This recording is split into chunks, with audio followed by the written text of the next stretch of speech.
Hey guys, welcome back to the factory for another one of our wonderful Summer of live streams. My name's Chris. My name's Hayden from the NZ Skydiving School. Used to be someone, now he teaches. Yes, I do. Yeah, you can't do, you teach. Yeah. Alright, so my job here at Aerosports is in production. Spent a lot of time doing QC, so today we thought we'd take you guys through and these guys through. Who are these guys? That's the school right there. Nice one, fellas Take and you guys ladies. through a 25 jump check on a canopy. This is something that should be done every 25 jumps, just to check to make sure that there isn't any overdue wear or things that might need some attention. So it's a very good habit to get into. Alright, so I guess we'll start. Everyone has their own method, you can find your own, but for me personally I like to start at the top of the canopy and work my way down to the risers. Normally during a 25 jump check you'd also check all of your container components, but we're not going to do that today, we're just going to focus all about the canopy. Alright, come on now. So first thing I'll check is I'll check my bridle attachment point. Okay, it's very important. If this comes off your canopy, you're going to lose your D-bag, so we want to make sure that everything's in good shape. So all I'm doing is just checking, making sure this bar tack here is good. I'm not seeing any damage under here, anything pulling apart. I'm also looking around the patch just to make sure that there isn't any of the stitching coming apart. All looks good to me. Next up, I go through the fabric condition. So it's easy if it's laid out on the side. If you've got a bar, you can also hang it up and check your fabric that way. It's completely up to you, but most people will have definitely a floor to work with. So all we're really doing is just starting from tail to nose, checking down all of the seams here, just making sure there's no snags or broken stitching. Checking all the way along. You're also checking the center part of the cell of the canopy, so we call this part the I-beam. So again, we're just checking all of the stitching, making sure that there isn't any damage there. And then all you're going to do is just work your way through the canopy, checking everything as you go. I'm not going to do it all, otherwise we'll be here all day. But we run it through to the center cell. Alright, so when we're packing parachutes, the highest wearing part of the canopy is somewhere between the warning label and just forward of the bridle attachment. That's where you're going to do all your lying down, your squishing, your smushing, You're sweating. Yeah. So at this part we actually take some extra care. What we want to do is just lay that out flat, and then as well as checking the stitching, we're actually looking for any kind of pinholes or damage around the warning label area all the way forward. And again, even though we've checked that, we'll just have another look in front. So luckily this canopy is looking like it's in nice condition, so there's no damage there whatsoever. Fabric condition can also change depending on where you're jumping in the world. So there isn't a set lifespan for the fabric of the canopy. It depends, maybe if you're jumping somewhere sandy, hot, dirty, deserts, that kind of stuff, canopy is definitely going to wear through a little bit quicker. If you're landing on nice soft grass somewhere nice and... Do you find colours have... actually, yep. So fluoro colours will actually probably fade a little bit quicker in the sunshine. So it's a bit of a toss-up between looking cool and your colour choices. Do you find that you see a lot of line burn as well through the... Yep, we can do. If you have any slack in the line, or as you're putting your first S-fold into the canopy, you just want to pay extra attention, make sure that you don't have too much excess slack line. So as it deploys out the D-bag, we want to minimise the line burn potential down there. Yeah, awesome. Cool. Yep. Hayden, anything else you check on the top of the canopy? No, obviously we check stitching. This time of year over here in New Zealand we get a lot of burrs and bindies, I don't know what you call them over here.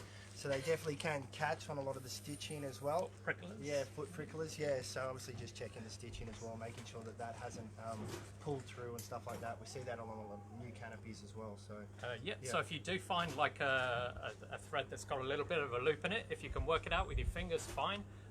If it's a little bit bigger or everything looks crushed up, just grab your rigger, get them to check it out and see if it needs any further attention. Yep.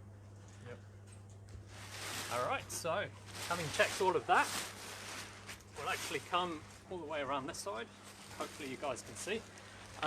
Don't need to go all the way into the canopy to check everything, but one thing that we can look for can be a bit of a new thing for some people. Believe it or not, the ribs of the canopy do have holes in it. There's a hole in my canopy. Yeah. Tragic. So these are the cross ports that actually help for inflation of the canopy. Helps with the openings and just keeping everything stable.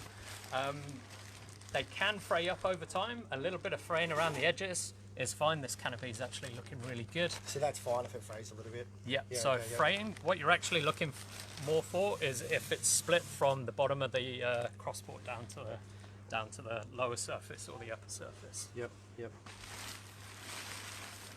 All right. The next thing, one of our high wear point areas on a canopy is actually where the slider sits. So when the slider's down into the canopy for a pack job, it's actually sitting on these 3 points here on both sides. So we've got it on under here as well. So we're just checking these slider stops. What we're looking for is damage around the disc. There's actually a metal disc in here, so we want to make sure that there isn't any damage there, any damage on the inside, making sure that the line tab is actually in good condition. There's no breakage in the stitching right there. So we're just going to check all of those. We've definitely found that at the school that is a high wear point here. Yeah. But the earlier we get onto that or we get a rigger to look at that, the less work it is to fix it. Yeah. Only rather than waiting for it to wear the whole way through. Yeah, so absolutely. Definitely it's a high wear area there. Yeah, and that's another good reason for doing these 25 jump checks. Canopies don't tend to fall apart in one skydive. It tends to be a gradual thing. Yeah. So by finding problems early, they're actually much easier to fix or rectify than waiting until there's potentially a bigger problem down the line. All right, so once we've checked all of the slider stops, we're just going to work our way through the line groups. So we're just checking the condition of the line here at the attachment point, and then we're also looking at the line tabs, bar tack on this side and on this side. Okay, everything looks good, but don't be afraid to get under there. For sure. Yeah, so get under, have a look, make sure none of the stitching's pulling away from the canopy. Just make sure that those are all in good condition. Yep. Yeah. Yeah, definitely. Yep. Cool. All right, so that's the main part on the upper surface inside and the slider stops. So you can just give yourself a little bit of room. It's a little tricky the way they've got the canopy now, but all you want to do is basically go through the same fabric inspection, but you want to cover the whole lower surface of the parachute. We've got obviously all the stitching through the I-beams there, and then we're also checking the main seams. Want to make sure that there isn't any damage there. If for some reason you do find a random thread that's sticking out, don't feel the urge to snip it off. If there is a thread that you're concerned about, just grab the rigger at your drop zone, get them to come over, check it out. Some are safe to just snip off. Some, such as on some of our canopies, we have mini ribs. Sometimes people get all the way back down in the back of the canopy, see a thread hanging out and go, oh, just snip that off. And what that can actually do is cause it to unravel. We want to actually keep the long tails on our mini ribs. So I guess a good point as well is we're not trying to fix the problems, we're just trying to identify them so we can take them to our experienced riggers. Yeah, Absolutely. good one. Yeah. Cool. All right, so that's the bottom of our canopy. So next up, we're going to move down our line set. So as we're checking the line tabs, I just get in the habit of just checking to make sure that the lines here are in good condition. Now with line sets, they always tend to wear from the outside lines the most. So the places that you're most likely to find the highest wear will be on those outside lines. You can see there's a little bit of discoloration, but there isn't any broken fibers or anything like that. So that's looking pretty good.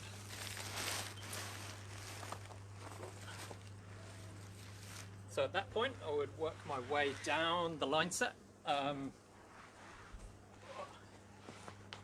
So all we're doing is looking for any damage or fluffy spots all the way down to the cascades. Now the life of a line set actually completely depends on how big the line is and also where you're jumping again. Conditions can play a big part on the wear of the lines. Again, sandy, dirty, dusty conditions will definitely reduce the life of a line set, so just be aware of that. Sometimes we get random questions like, does Vectran 500 mean you can do 500 jumps? That's not the case. That's actually the braking strength of the line. So don't expect Vectran 400 to do 400, 500 to do 500, etc. So when you're checking the condition, just make sure you actually have a good kind of, or keep a good idea of how many jumps you've done on your line set. You come down, checking out your cascades, making sure that there isn't any damage there. So again, these are looking pretty good. You can kind of see where the slider's been rubbing down the side of these ones, but it all seems pretty good. Hayden, anything else that you check on your line set from the canopy to the cascades? Not down to there, no. You covered it for sure. Definitely, the sand definitely plays a big part in it, about destroying line sets. So, yes, it does. yeah, not sitting it in the sandbox is definitely the best way to go for sure. Keep your stuff tidy. Yeah. Like, and then where you jump as well, you might need to be on top of this a little bit more. For example, those who jump and work in Dubai, they are in a giant sand pit non-stop, as opposed to these guys who are jumping out at Parakai where it's quite lush and green. Yes. Probably not going to have the same abrasion issues going on in the line and when whatnot. they land on the drop zone. Yeah, for sure. when they do land on the drop zone. Hey guys. Yeah, it sounds Yeah, nice. Alright, so that's the main suspension lines. We'll just cover brake lines real quick. Sorry. So brake lines, they're obviously going to wear a lot quicker because we're using them a lot more all the time. So just when you're checking your brake lines, you want to check these a lot closer. You'll actually find that most line sets on the main suspension lines, you'll actually maybe need to get your brake lines changed somewhere in the middle of that line set. It does. Is that because they shorten or? Actually, Vectran doesn't tend to shrink too much. Spectral lines will definitely shrink and go out of trim, but we don't actually use any spectral line anymore on our line sets.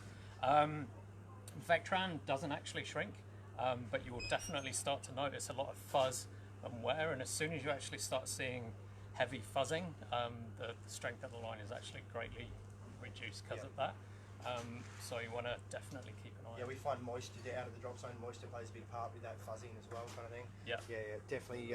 Especially when stowing our brakes, makes it a lot harder to get the cat's eye back out and stuff like that as well. So, yeah. Alright, so what would you do if your brake lines needed changing? Get them changed. Yeah. Yeah. Who's going to change it for you?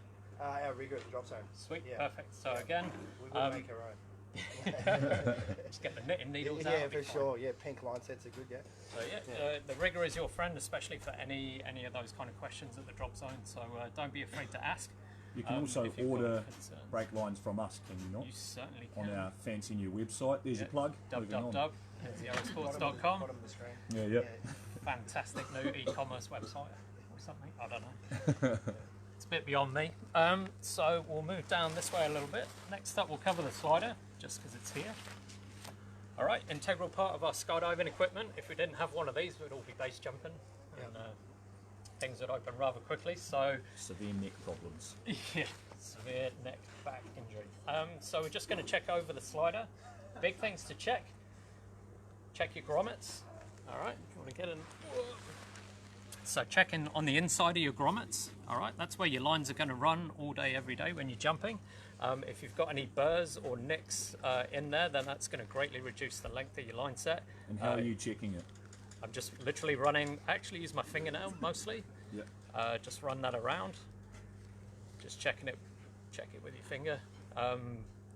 Especially with your fingernail, like you'll notice those real quick. You'll pick them up. So you're checking those, obviously checking and looking for broken stitching. Sometimes we get, if you get a broken stitch, it will start to fray up. But again, as long as you catch these kind of things quick, they're actually really easy to get repaired. So we're checking those, checking my slider tunnels, making sure for no broken stitching, checking my drawstrings, check to make sure that they still work. Everything is good. Lovely. So that's your slider. Simple, easy. Don't need to make your checks too complicated. Just making sure you're covering all the bases. As Hayden said before, this is your cat's eye right here. Sometimes these can actually get damaged just from shoving toggles in every time you do a pack job. So this can be a high wear point on your line set, and sometimes you get fuzzy lower brake lines. On these line sets, it's actually a separate piece down here, so these are actually very easy to replace as well, should you need to. Last but definitely not least, on the line set, Alright, so where your lines come down and attach to your soft link. As I mentioned before, you're definitely going to get your higher wear on the outside lines of the canopy. So when you're checking, you're most likely to find the wear down the side of that line. Alright, so if you can see on these ones, it's actually kind of color coded for us. You see how this side's the darkest, and that's just rub off from the sliding grommet. So this side here got the most wear on it, as well as just visually looking at it from the outside. Get on the inside, just have a check. Right down here at the bottom, we actually do see some fraying through there. And if it goes unnoticed, that's actually can be where we can have line breaks. Definitely, yeah, we've found the students, like they'll definitely check the line sets here, but they don't actually turn it through here to actually have a look at the underside. Yeah. And obviously that's where the most amount of wear is occurring, that we're finding as well. So yeah, for sure, and what you just said, actually not even just doing that, but having a look on the inside of the line as well. Yeah, that's awesome. Yeah, good tip. Cool. So I guess the last thing that we need to check canopy wise is the soft link. It's always good to check, make sure you've put your lines through double. Alright, depending on who hooked your canopy up, it's always good to double check that. Just make sure that the soft link passes through the riser, through the loops twice. Soft links, I don't know, in the past when I've worked at drop zones, I've been hooking canopies up for people. They get all excited, new canopy arrives, awesome, second-hand canopy, pull it out, and somebody's kept the soft links, which is a little bit annoying. But it's also good practice to actually change those soft links every time you change your line set. It's not something that's going to last forever. Yeah. So good practice is keep the soft link with the line set. When you change it out, you just change your soft links. What's a set of soft links cost?